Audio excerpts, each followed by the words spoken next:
आजकालची पिढी ही मोबाईलच्या आहारी जाऊन बिघडत आहे, अशीच एक घटना जालनामधून समोर आली आहे। हे पाहण्यासाठी चॅनलवर नवीन असाल तर चॅनलला सबस्क्राईब करा।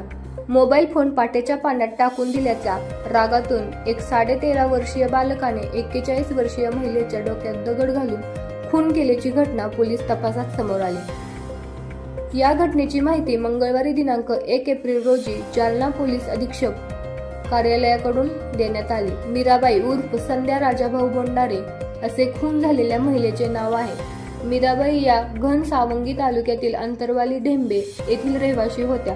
त्यांचा मृत्यूदेह 25 मार्च रोजी शेतात आढळून आला। या प्रकरणी मीराबाईचा भाऊ अंकुश सदाशिव आटे राहणार आपेगाव तालुका पैठण यांनी दिलेल्या तक्रारीवरून तीर्थपुरी पोलीस ठाण्यात सुरुवातीला अज्ञात व्यक्तीविरुद्ध गुन्हा दाखल करण्यात आला होता। पोलिसांनी तपास केला असता काही पुराव्यांच्या आधारे पोलिसांना एक विधी संघर्षग्रस्त बालकाने मीराबाईचा खून केल्याचे धागेदोरे मिळाले।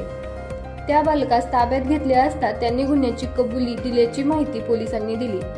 पकडण्यात आलेल्या विधी संघर्षग्रस्त बालकाच्या शेतात जाणारे पाटाचे पाणी वारंवार अडवणे व बालकाचा मोबाईल फोन पाण्यात टाकून खराब केल्याचा राग मनात धरून 25 मार्च रोजी दुपारी 3च्या सुमारास मीराबाई झोपल्या असताना त्यांच्या डोक्यात दगड घालून खून केल्याचे पोलिसांनी सांगितले, अशी माहिती देण्यात आली आहे।